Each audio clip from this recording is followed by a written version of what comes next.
Harding. I first met Emma as her advisor when she came to Harding her sophomore year. Since then, we've had many meetings about class planning, writing, art, and other intellectual discussions, as well as many on crafting and cooking. We as a department have had the pleasure of having Emma as an office worker to assist us, but especially to be a friendly and encouraging presence.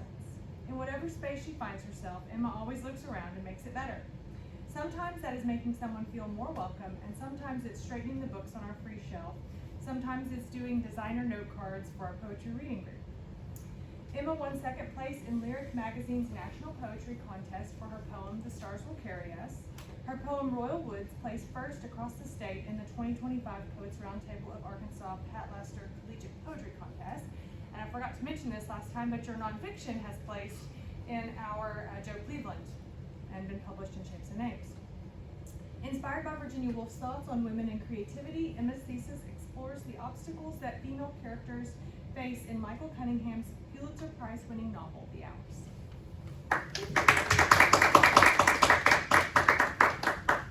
Good morning, everybody. As all of you know, my name is Emma Field. Thanks for being here. And another sidebar, if the temperature is too cold or hot for anyone, feel free to adjust that. So before I begin, I want to do a land acknowledgement and acknowledge that Harding stands on the indigenous homelands of the Osage, Iroquois, and Ocheokee-Shakawan peoples. I honor their enduring relationship to the land and recognize that the past, present, and future stewardship of these indigenous nations. Oops, went ahead and skipped my bad. So this presentation explores how Michael Cunningham's The Hours relates to Virginia Woolf's ideas on creativity, gender, and psychological freedom. I focus on how physical spaces mirror the social structures that restrict women's creative lives. My project argues that creativity for women isn't limited by their ability, but by the architecture around them. So I came across this artist, Sophie, on Pinterest around the same time that I was in Dr. Engel's seminar in the novel class, where we read The Hours, and she inspired me to think about how I view creativity, and if creativity is gendered, or if it's the social structures that make it so there's such a big gap when viewing the artwork between men and women. My guiding question became, how is creativity manifested or thwarted within each of the women in The Hours? Some things I want you to question as I continue with my research. What does it mean to have a room that can't be inhabited freely? How do physical interruptions translate into psychological ones? And what happens when women can only create beauty within limits rather than through imagination? My thesis argues that The Hours extends Woolf's theories about gendered creativity by showing that women are not limited by talent or resources, but by the social and emotional architectures that demand performance, caretaking, and palatability. Each woman has a room, but it's compromised and reveals that the patriarchal structures continue to suppress women's creativity. In Michelangelo's painting, The Creation of Adam, God's outstretched hand gives life to man. It's a symbol of divine creation, authorship, and masculine genius. For centuries, that image has defined the Western imagination. Man is being handcrafted from the Creator, and woman is coming from the rib of the created, a refinement of creation. And in this view, woman is at least as valuable as the created man. In a patriarchal society, the creation of Adam entails the destruction of Eve. Her story begins with derivation and ends in blame, casting her as a destroyer rather than a maker. Yet the first named author in world history was a woman, and Edwana, a high priestess in Mesopotamia, wrote poetry a millennium before Homer. And according to Professor Elizabeth Gold Davis, mythology renders women as responsible for inventing ceramics, agriculture, land transportation, math, and industry. The notion that men are the makers and women are the muse still persists in 21st century religion, art, and literature.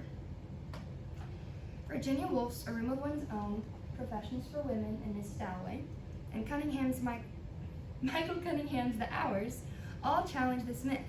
They reveal that creativity has never been an inherently male gift, but a freedom that men have been permitted to practice and women have been taught to apologize for. In Cunningham's novel, Virginia Woolf, Laura Brown, and Clarissa Vaughan each inhabit different versions of this struggle. Each woman has access to a room, financial stability, and a support system, and a form of expression. However, over time and with age, their creative selves are quietly smothered by domesticity, performance, and emotional caretaking. In a patriarchal society, women aren't denied creativity by a lack of access, but by the constant performance of acceptability and being palatable to the masses. Each woman demonstrates how they're taught to create beauty, but only within boundaries.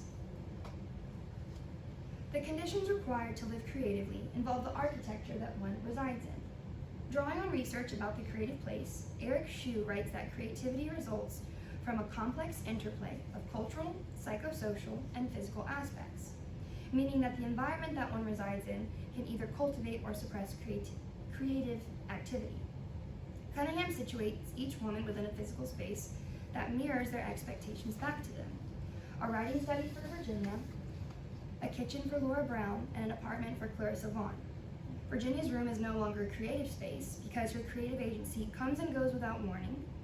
Laura's kitchen suffocates her until the only creative act she can manage is to escape to a hotel for a few hours. And Clarissa's apartment, filled with flowers and curated hospitality, becomes a place for other people to enjoy, rather than a safe space for her and her partner Sally to enjoy at the end of a long day of work. The biblical creation story establishes the earliest blueprint for gendered authorship, positioning man as God-made and woman as derivative. This narrative becomes the architectural foundation upon which centuries of artistic, literary, and cultural myths about masculine creativity and feminine limitation are constructed. Continuing with the Adam and Eve biblical framework, Virginia, Laura, and Clarissa each struggle with inherited structures of authority and gender expectations. Virginia assumes a godlike creative role in writing her characters and novels. Laura's desire to read mirrors Eve's thirst for knowledge, and Clarissa's nostalgia for the past recalls an Edenic state of freedom and innocence. After the fall, paralleling Eve's sudden self-consciousness, the women experience a loss of childlike creativity, curiosity, and imagination. In this context, creation requires vulnerability. To reveal oneself as a female artist in a male-dominated world is to risk public failure and ridicule, yet it's precisely this act of courage that inspires a rich artistic and spiritual life. As Matthew chapter 18 verse 3 suggests, unless you change and become like little children, you will never enter the kingdom of heaven. For Wolfe and Cunningham, this means reclaiming the metaphorical child in the basement and allowing the mind to roam freely without self-consciousness. Mrs. Dalloway, meet the Hours. Wolfe's original novel and Cunningham's retelling reveal how certain feminine architectures, creativity, remain unchanged even as their cultural contexts shift. By placing the two texts in dialogue, Cunningham elaborates on the lasting creative constraints that Wolfe identified. And then a quick aside from the literary adaptations, Mrs. Dalloway inspired the book The Hours, the book inspired a movie adaptation, and then the movie inspired an opera adaptation. So I thought that was fascinating. Within The Hours, there's a deep history of literary borrowing. In the same way that Wolfe frequently quotes Shakespeare in her works, Cunningham incorporates quotes from Mrs. Dalloway into his novel. His writing is intricate, full of symbolism and imagery, and it's understandable without having to read Wolfe as a precursor. Inspired by her original title, The Hours, he started the writing process for his novel at age 53, the age at which Wolfe completed Mrs. Dalloway. According to Cunningham himself, it was initially just a modern-day version of Mrs. Dalloway, but it expanded, and it takes place in one day in the life of a particular woman, and it seemed right that the book should include a character, a reader, and a writer. The Hours takes place throughout 1920s London in Virginia's timeline, 1950s California for Laura, and 21st century New York for Clarissa. It's a braided narrative, and it's structured with each chapter titled by the women's names. With the use of third-person point of view, readers see how characters view themselves in relation to their surroundings. In a review of The Hours, Arthur Darlene E. Erickson observes that our bodies dictate not only our vision of ourselves, but the way others view us, and ultimately the way we really are. As Erickson suggests, the body becomes the medium through which the world is experienced, and the script which society reads and misreads the female self. Cunningham begins The Hours with Virginia Woolf at her writing desk, struggling to begin the first line of Miss Dalloway. The scene is simple, a woman sitting in a room trying to work. Yet the architecture of her day reveals how fragile the conditions of her creativity are, even for a woman with financial stability, a supportive spouse, and a dedicated writing space. The day Virginia lives throughout the novel becomes an embodiment of her own arguments in a room of one's own, that a woman may have a room and money, but creativity still collapses when the structures around her interfere with her ability to inhabit that room freely. A Room of One's Own is composed from lectures given at Newnham and Girton College, the first colleges for women at the University of Cambridge, and it argues that in order for women to flourish, they need a private, lockable room and financial stability. She uses an author surrogate, Mary, to narrate her exploration of women in fiction. Early on in the story, Mary sets out for a walk and strays from the traditional path. She begins to walk on the grass of this fictitious Oxbridge campus, combining Oxford and Cambridge. Almost instantly, a university guard stops her and says that the only male professors are allowed to do so. Soon after, Mary tries to enter a library, and just as she's about to open the doors, a male professor tells her that she can't enter unless accompanied by a fellow. These moments interrupt her train of thought and show how men literally and symbolically halt female creativity and gatekeep knowledge. Mary then reflects on the architecture around the campus, the wealth that's gone into supporting men's education, and how in turn their education strengthens the rule of the British Empire. After 1881, women were granted legal rights to own property and control their finances, but prior to that, everything went to their fathers or if they were married to their husbands. However great this accomplishment was, social expectations continued to contain women in a life of domesticity. Mary begins to question the inequality of the sexes and why women were so poor. To move through the block quotes quicker, I'm going to paraphrase, but why was one sex so prosperous and the other so poor? What effect has poverty on fiction? What conditions are necessary for the creation of works of art? One needed answers, not questions, and an answer was only to be had by consulting the learned and unprejudiced. If truth is not to be found in the British Museum, where, I ask myself, is truth? Next, Mary makes her way to the British Museum to investigate the why behind women's limited finances. She's overwhelmed by the number of books in which men have written about women. Woolf writes, "Have you any notion of how many books are written about women in the course of 1 year? Have you any notion about how many are written by men?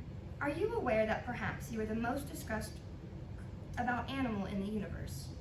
She's baffled to find that among the books, some male authors like Goethe and Johnson praised women's intelligence, yet others like Napoleon and Mussolini deemed women as soulless and inferior. She concludes that the overall issue isn't about women's inferiority, but men's need to protect their superiority. Woolf moves from this allegory and proposes a hypothetical example about the history behind female creativity to help women at the lecture conceptualize her idea. She imagines that Shakespeare had a sister named Judith. She was equally as gifted as her brother, but was not allowed an education. She imagines Shakespeare himself went very probably to grammar school, where he may have learned Latin, all the elements of grammar and logic. That sent him to London. He had a taste for theater. Very soon he got to work in a theater, became a successful actor, and lived at the hub of the universe, practicing his art and even getting access to the palace of the queen. Meanwhile, his extraordinarily gifted sister remained at home. She was as adventurous, as imaginative, and as agog to see the world as he was. But she was not sent to school. She had no chance of learning grammar and logic, let alone reading Horace and Virgil. She picked up a book now and then, one of her brothers perhaps, and read a few pages. But then her parents came in and told her to mend the stockings, mind the stew, and not moon about with books and papers. Unfortunately, Judith ultimately ends up killing herself after becoming pregnant and not being able to fulfill her creative desires. As stated by the author, Jolene Snyder-Ott, by making the male-oriented vision the universal vision, we're forced to see the world through one perspective. Similarly, Woolf argues that because women were either stifled or silenced throughout history, there are no known female Shakespeares. At the end of Woolf's speech to the college, she anticipated criticisms and recognized that people may say she overemphasized material conditions, but she insists that intellectual freedom depends on them. Thus, in order to write well, a woman must have steady income and a lockable room of her own. In the end, Woolf encourages women to keep writing as there's always space on the shelves for more books. In Cunningham's novel, Virginia's first chapter opens with her writing and questioning the line, "Mrs. Dalloway said something and got the flowers herself." Her train of thought unravels almost immediately, and what follows is a series of small, constant interruptions throughout her day that culminate into the suffocation of her imaginative space. The first of these comes from Nellie, the Woolf's housekeeper and cook, whose presence represents the gendered domestic expectations that Virginia can't fully escape. Although Nellie is employed by Virginia, this power dynamic sometimes reverses, with Nellie's disapproval and questions puncturing Virginia's concentration. At one point, Virginia becomes so frustrated by Nellie's interruptions that she sends her on a trivial errand to London. Leonard's interruptions arrive next. He approaches Virginia with concerns over how she slept, whether she's eaten, but his questions force Virginia to perform sanity for his benefit. His care is genuine, but it comes across as a type of surveillance to her. She's aware of her voice and gestures, hoping to appear stable enough that he won't worry and postpone their eventual return to London. In A Room of One's Own, Woolf argues that women need freedom and economic dependency Women need freedom from economic dependency and physical and emotional interruptions. Cunningham dramatizes this principle through Leonard because his presence is loving, but it requires Virginia to impersonate calmness, composure, and improvement. She becomes, as Cunningham writes, an author and an actress performing for her own desires. The final disruption comes from the arrival of her sister, Vanessa Bell. She arrives with her children, and their presence reminds Virginia of the domestic life that she never chose. Although she loves her sister, the chaos of the visit interrupts her concentration yet again. More importantly, Vanessa's traditional maternal identity stands in stark contrast to Virginia's unconventional one, highlighting her sense of alienation from normative womanhood. This contrast ties to A Room of One's Own, where Woolf reflects on the cultural presence for women to be self-sacrificing, sympathetic, and pure. Such qualities are embodied by Vanessa, expected of Nellie, but incompatible with Virginia's artistic work. Throughout the day, Virginia yearns for London. Richmond feels stuffy and constrictive, and a place that was chosen for her health rather than for her happiness. Her desire to return to the city is a creative one. She needs the energy, the company of strangers, and the chaos of urban life to reinvigorate her writing. Instead, Richmond keeps her creative pulses reined in. Her migraines, mood swings, and auditory distortions are worsened by isolation. In essence, she's a woman placed in a room for her own good, but it's not the room that she wants. Her day isn't extraordinary, but it's precisely this ordinariness that reveals how easily a woman's creative life can be smothered. From the endless interruptions, performance of wellness, and interacting with her family, Virginia becomes the embodiment of her own critique, that even with a room of her own, the architecture of a woman's world often restricts far more than it allows. The Hours reimagines the tension between the head and the heart within the character of Laura Brown. She's an embodiment of the angel in the house, whose life is shaped entirely by the structures that Woolf critiques. Woolf first shared Professions for Women as a speech to the London branch of the National Society for Women's Service in 1931. Later taken and published in written format, she states that a novelist's chief desire should strive to be as unconscious as possible. In other words, the writer should not think about conventional notions of patriarchy that are imposed on women. If in a state of consciousness, women can't create innovative ideas, and in turn, can't kill the phantom plaguing their thoughts. Taken from Coventry Patmore's narrative poem, that's the National League of Women's Service. Here we go. Taken from Coventry Patmore's narrative poem, Angel in the House, he writes about his wife and the ideal woman during the Victorian era. It should be noted here that the ideal Victorian woman is portrayed through his standards of what women could and should be. For example, women were expected to be domestic, tender, and rely on their husband for any matters. At first, the poem reads as a love letter to his wife. But realistically, the poem's all about how women can best benefit men. Even in moments of praise, he believes that women are inferior with the sole purpose of tending to their husband's every want and need. With that established, Woolf turns this angel into a type of mad woman in the attic. This is a common trope that originated in Charlotte Bronte's Jane Eyre. As found in the text, Virginia writes, While I was writing this review, I discovered that if I were to go into review books, I should need to battle with a certain phantom. The phantom was a woman, and I came to know her better as the heroine of a famous poem, The Angel in the House. It was she who bothered me in my paper when I was writing reviews. It was she who wasted my time and so tormented me that at last I killed her. She was intensely sympathetic, charming, and unselfish. She excelled in the difficult arts of family life. She sacrificed herself daily. She never had a mind or a wish of her own, and preferred to sympathize with the mind and wishes of others. Above all, I need not say it, she was pure. When women write in a state of hyper-consciousness, they become aware of the expectations asked of them and are essentially watching themselves perform. In this environment, women cannot access the genuine, unfiltered creativity that's necessary to produce creative work. Their thoughts are constrained before they can even fully form. Woolf continues that killing the angel in the house was part of the occupation of a woman writer. Laura is a woman who's been molded into the appearance of domestic perfection. Her creativity is channeled into one form: baking a cake for her husband's birthday. Her art form of creating the perfect birthday cake is decorative, temporary, and ultimately for others. When her frosted lettering is imperfect, she throws away the entire cake and begins again with a second attempt, unable to tolerate even a slip in the illusion of perfection.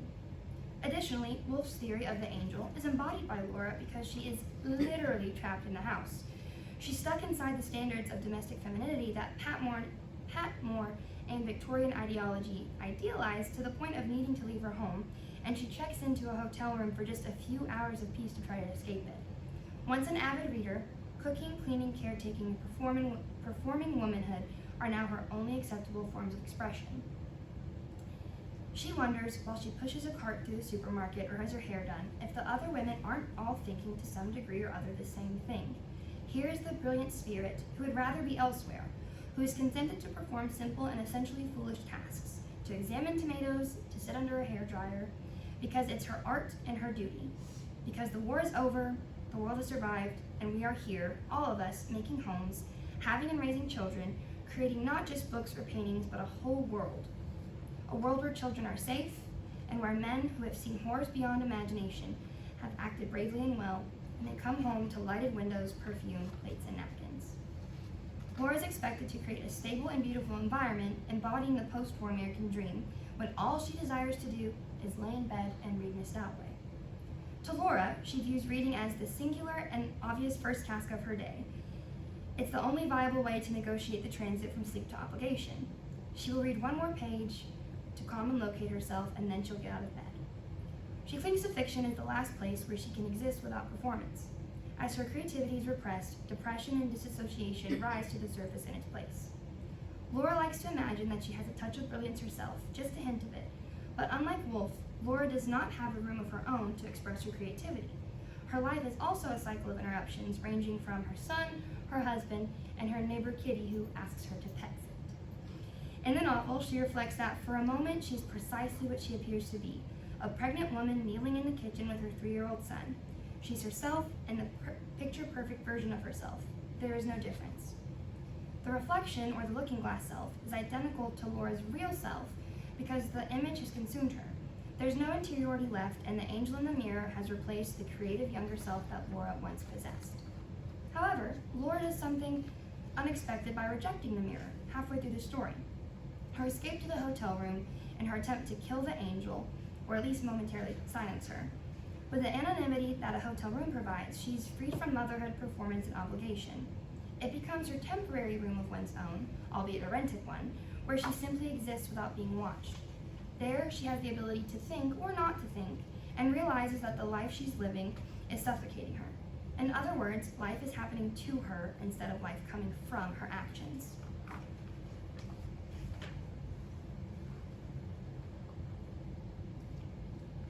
Cunningham's Clarissa Vaughn is a contemporary incarnation of everything Woolf suggested but left unsaid.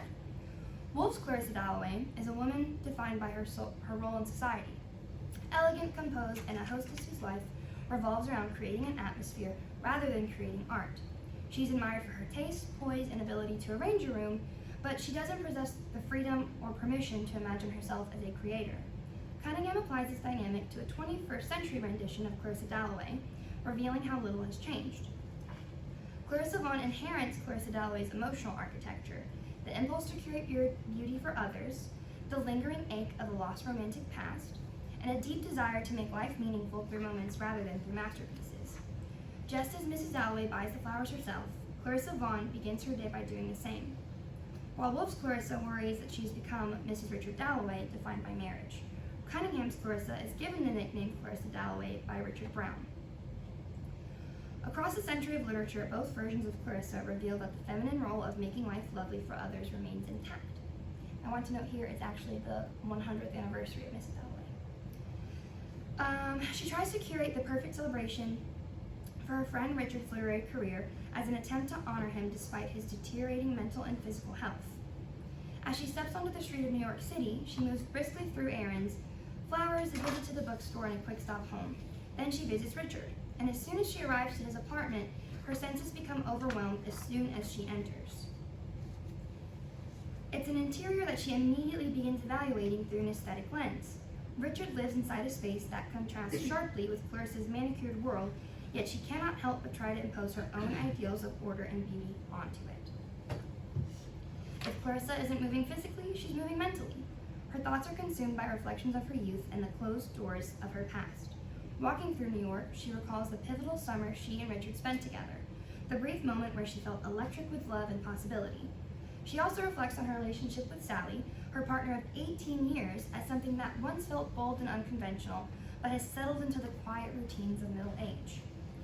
Later on in the afternoon, Clarissa returns home to continue preparing for Richard's party. Her apartment becomes a stage set. She adjusts objects, arranges flowers, and fusses over details that most people won't notice. Her creativity manifests as curation, but she does not create in the artistic sense. As she tells herself, she will try to create something temporal, even trivial, but perfect in its own way. This line parallels Laura's meticulous birthday cake and Virginia's painstaking writing and editing process. Richard's suicide shatters Clarissa's carefully constructed day. He throws himself from the window just moments after she tries to coax him to come to the party. In an instant, the celebration transforms into a memorial, and her role as a hostess becomes ironically even more pronounced. She welcomes the elderly Laura Brown, Richard's mother, and does what she always does. She performs. Even in grief, she becomes an emotional anchor for others. Her relationship to art and creativity is steeped in irony. She surrounds herself with poets, writers, and avant-garde friends. Sally's a producer whose professional accomplishments are tangible, visible, and concrete.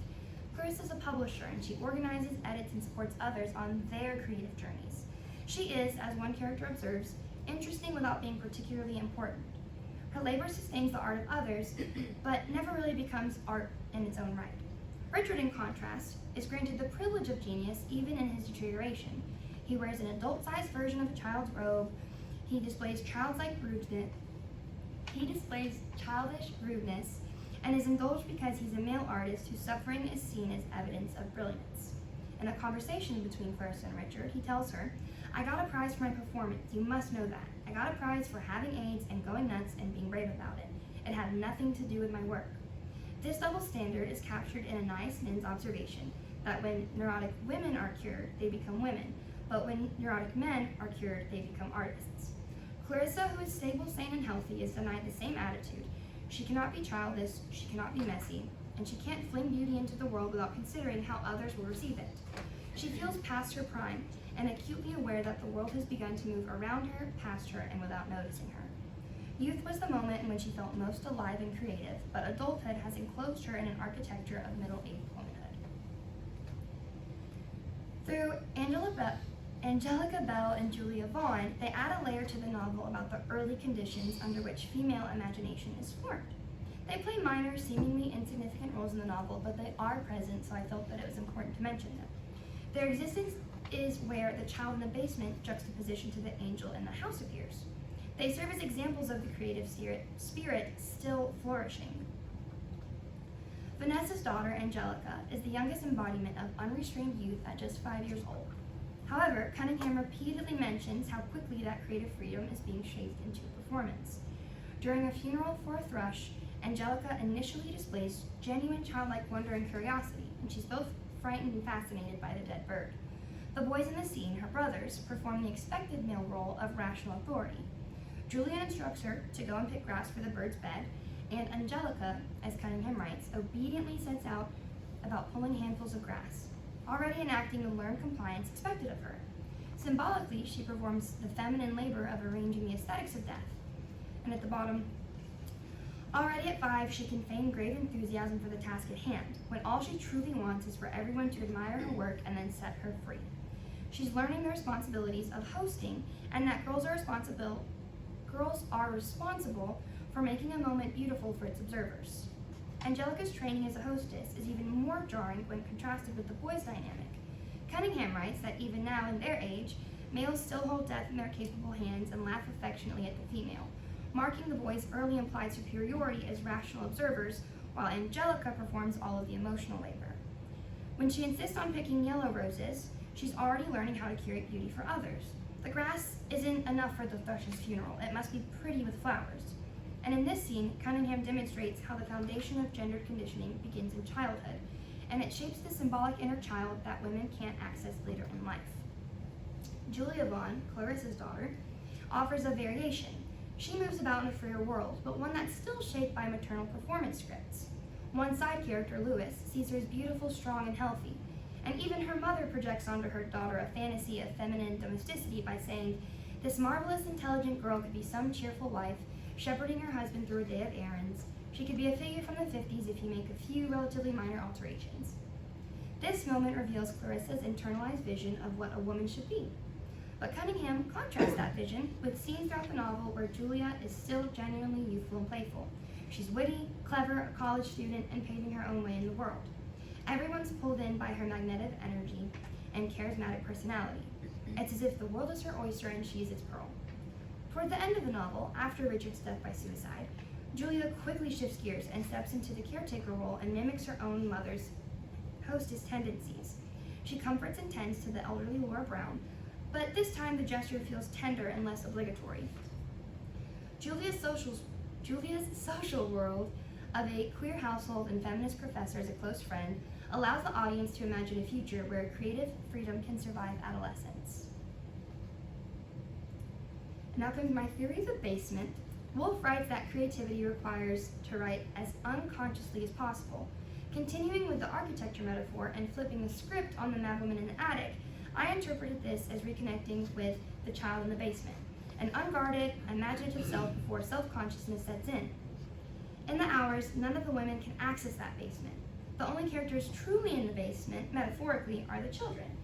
But as we saw with Angelica, even they're already being trained out of imaginative freedom. And that's just one more reiteration of the architecture. The final hour.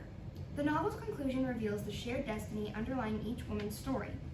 A room that promises freedom, but ultimately reflects the expectations society places on the female body.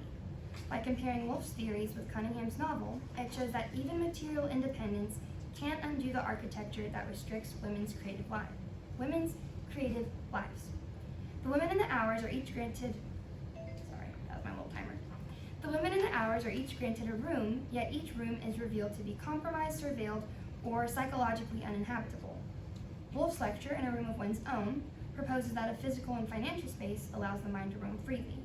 Cunningham responds to this by staging the three women inside rooms that should, in theory, grant such freedom: Virginia's writing study, Laura's kitchen, and Clarissa's apartment. However, none of these rooms enable creativity, and instead, each becomes a place where gendered expectations are on full display. Inside Virginia's cottage, sanity becomes impersonation. Inside Laura's house, potential collapses under maternal duty. And inside Clarissa's elegant and expensive apartment, creativity is lost in the aesthetics of hosting rather than in the act of making.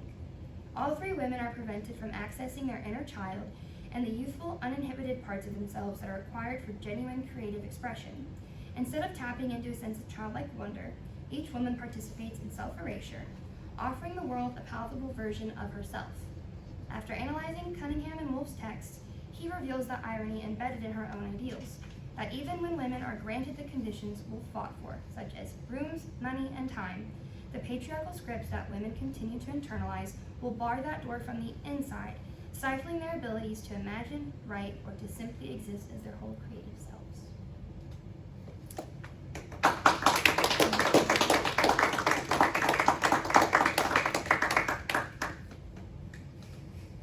And then I included pictures of me as a little kid. I thought that was a good slide to end on as my unhinged, uninhibited creative self. So, let me get out my journal here for a moment. As far as the honors, questions, and critiques go, do I have to step outside while y'all deliberate and confer, or is it still just kind of? I think we should take questions first, yeah. Okay. And then we can do that at the end. Yes. Can I interject this honors event? Yeah, sure, of course. No, well, thanks, Emma.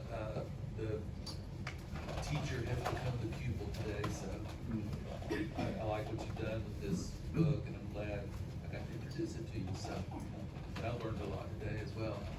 I have a couple of thoughts. Mhm. One, I'm glad that you mentioned that Clarissa is an editor, and I wondered if that's not where she gets her satisfaction from, or where her identity really comes from Mhm. in the book, but she's a powerful literary editor, and I wonder what role that might play in creation, maybe just as a thing to think about Mhm. later on. I also think this book is so good at setting up a lot of the questions that we're dealing with now with the trad wife movement, Mhm. which follows on the heels of the leaning into it movement, and you have two great examples of that in the book. Laura is a trad wife, and Clarissa is a woman who leans in, has family, career, marriage, relationship, all those sorts of things. I wonder what you do with Richard as a child, Mhm. Laura's son. Is his name Tommy in the book? Richie. Richie, So in okay. Clarissa's sections, he goes by Richard, and then in Laura's, it's Richie. And then towards the end of the novel, the two timelines overlap. Because early on, Richie wants to help her mother create his father's birthday cake, Mhm.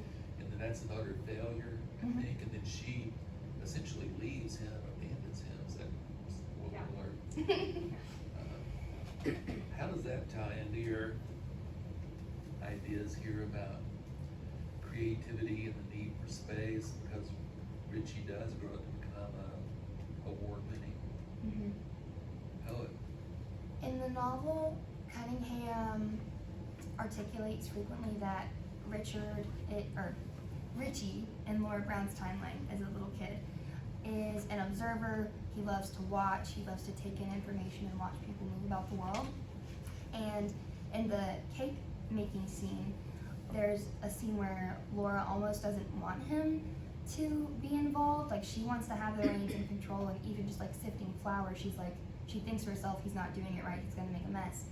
And I think that Laura gets a lot of blame in the novel because Clarissa judges her as being, also spoiler alert, Laura Brown ends up abandoning her family and moves to Canada to escape those pressures and the conformity, and she works as a librarian, which is really fitting.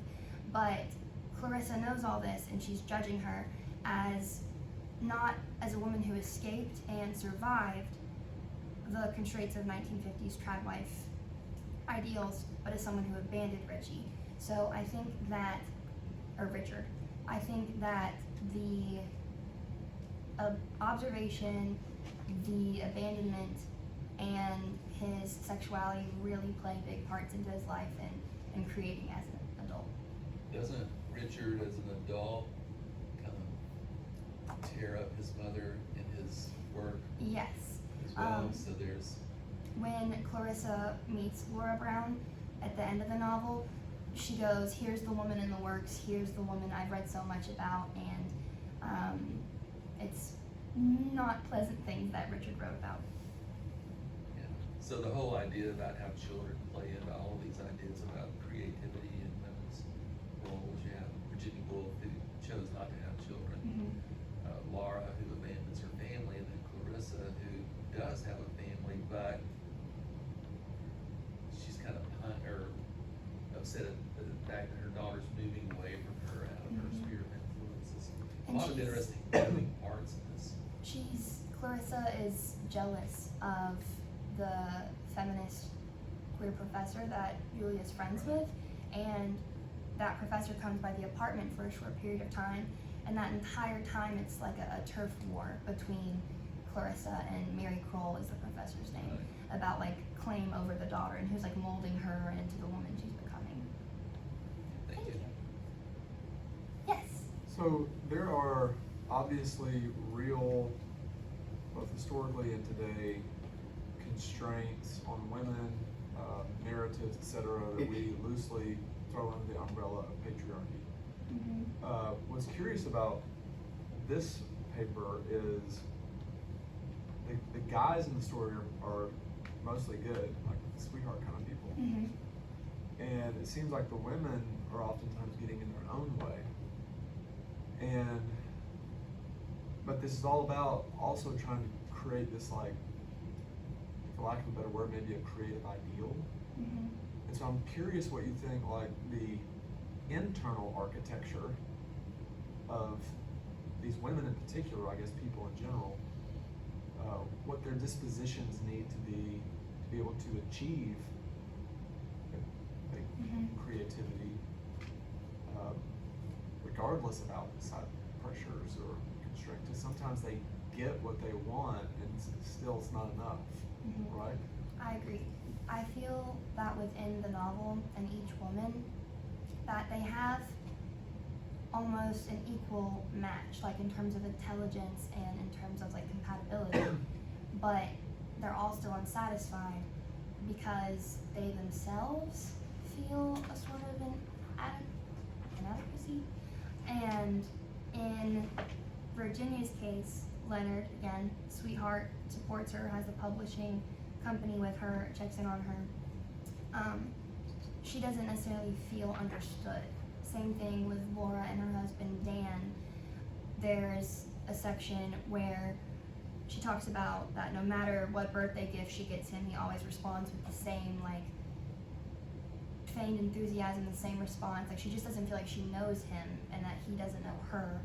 And then in Clarissa's section, I thought it was interesting because she's not married, but in a long-term partnership with Sally, but she still feels like she can't read her and know what's going on in her mind.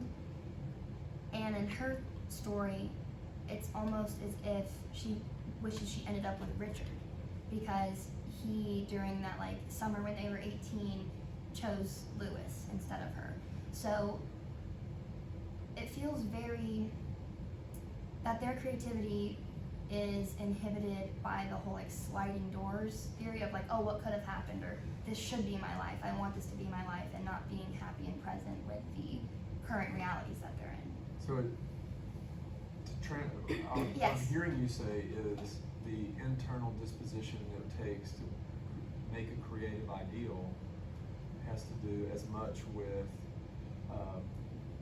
living into the so-called constraints that we have in our life, like people, and being able to articulate more clearly what's happening, and not To communicate and be abandoning authentic. everyone because we're upset. Is that?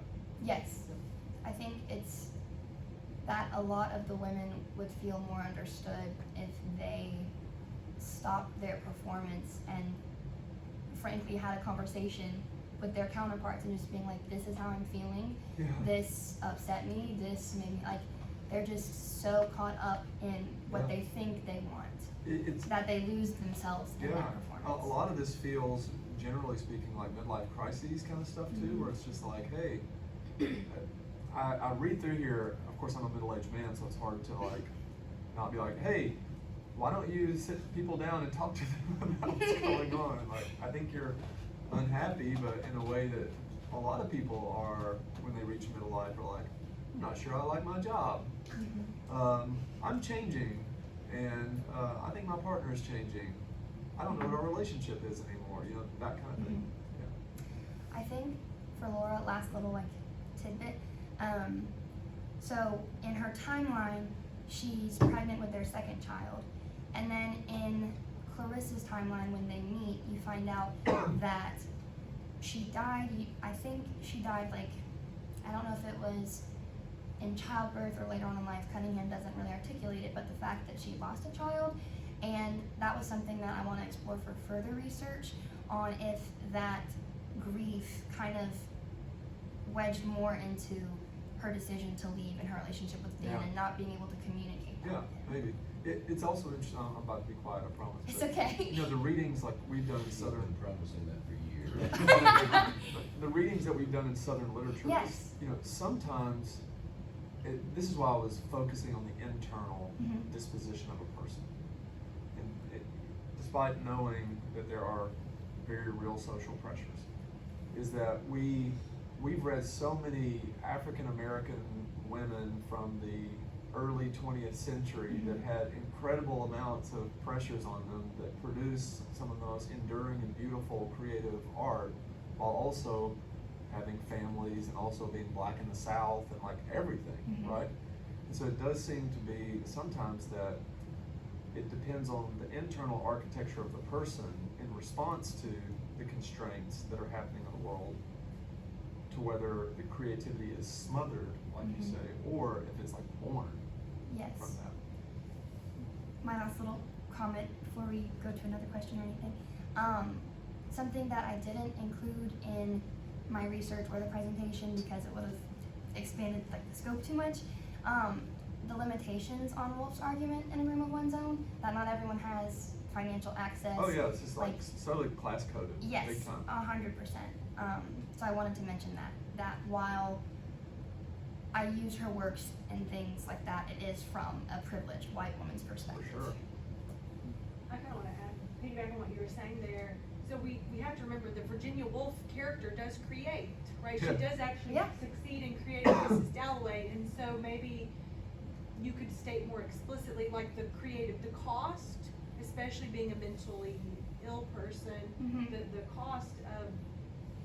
So we see a day in the life and the struggles that you were saying, like the black women of the South, and what does it mean, and all these struggles. But Virginia Woolf does persist and does succeed, and is still an enduring, person we read. But we actually do see how hard it was. Yes, and Um, the act of creation isn't enough, and the book starts off, the very first section before you even dive into the braided narrative is a scene depicting her suicide. Yeah, you Which- didn't mention this, so for those of you who haven't read the book, Sorry, spoiler alerts left and right. You might know the story, but the book bookends her narrative as a creative with things didn't turn out so good. Yeah.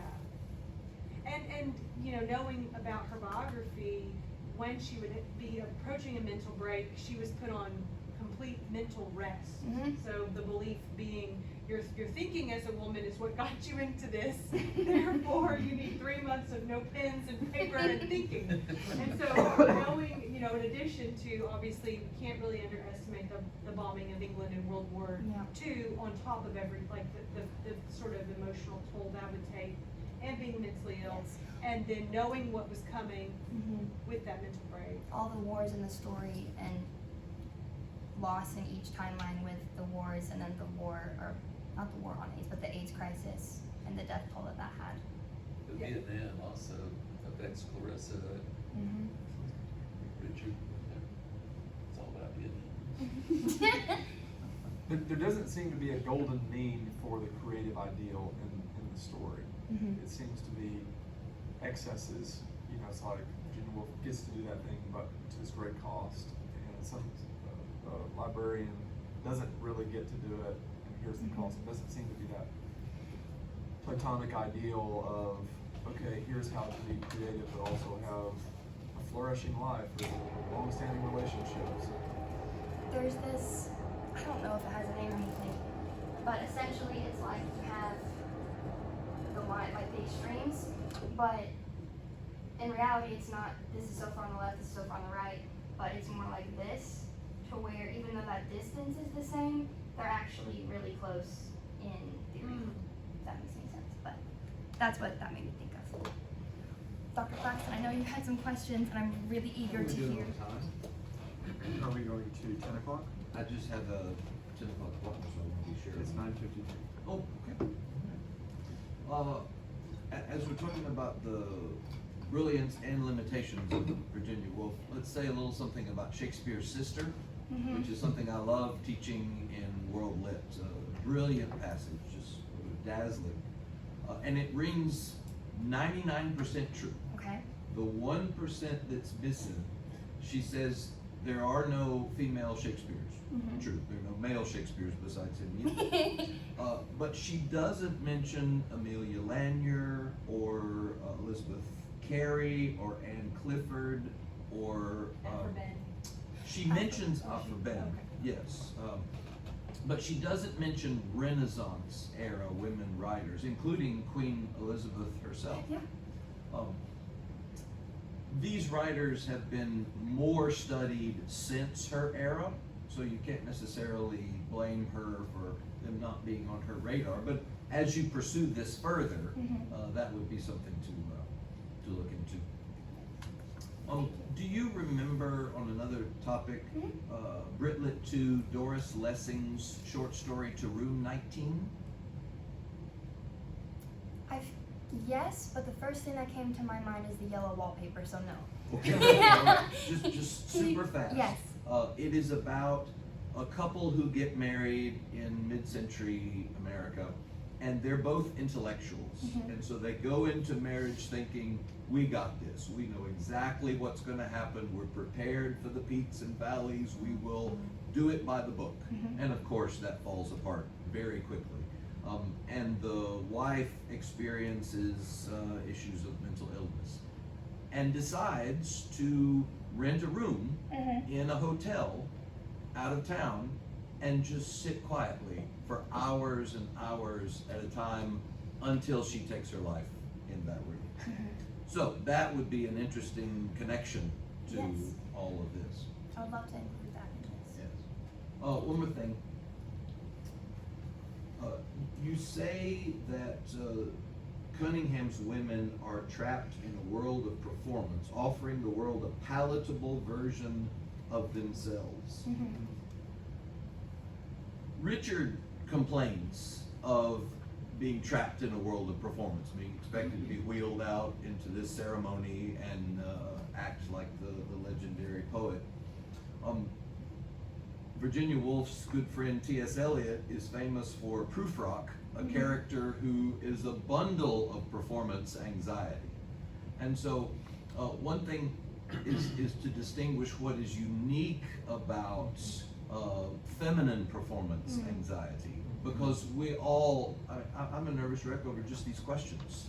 So we're all in that same boat. And the difference between Wolf's contextual performance of her era and her class and everything, with very different context in New York City, in the contemporary world, where, I mean, if I were to pull up the New Yorker's list of best recommended books this year, a significant number are from women. And so that doesn't mean that performance still doesn't exist, but it's different, right? Yes. So you have all these contextual variables as well. Yeah, I wanted to explore, but again, would have been beyond the scope, but how social media and the rise of technology play into performance. And that plays into Engel's thing about like trad life becoming an Instagram thing. Ballerina farm. Yeah, exactly. Those type of things. Curation really resonates Yeah. in a particular way that you haven't yet explored. Online, like curated Funny identities. story. So Spotify Wrapped just came out, which is where they analyze your music for the year, and it gives like a personality thing, like which archetype were you? I got the curator, which felt fitting to mention for this presentation. I got like Space Cowboy or something. What's that? Forgive me for needing to Oh, leave. that's okay. If there's a tie vote needed as to whether she passes, I'm on the fence, but I vote yes. That's what the pancakes and potatoes were for, to bribe you. Oh, I'll get one on the way out. Excuse me. Wonderful job. Very good. I'm not sure, do we have more time for Q&A, or I should have checked if the classes come in here. Dr. Boone said that there's a 10 a.m., but he also said that he can change rooms if needed. Do you guys have time to continue? Sure. Or do we need to adjourn? I need to. This is usually where we If you want me to kick step the out, that's okay. students I out. guess the class. If we're done with questions, yeah, we can do that. Okay. Um, You guys So great. Did you want to? All right. Thank y'all for coming. It's Yes. 40 Can I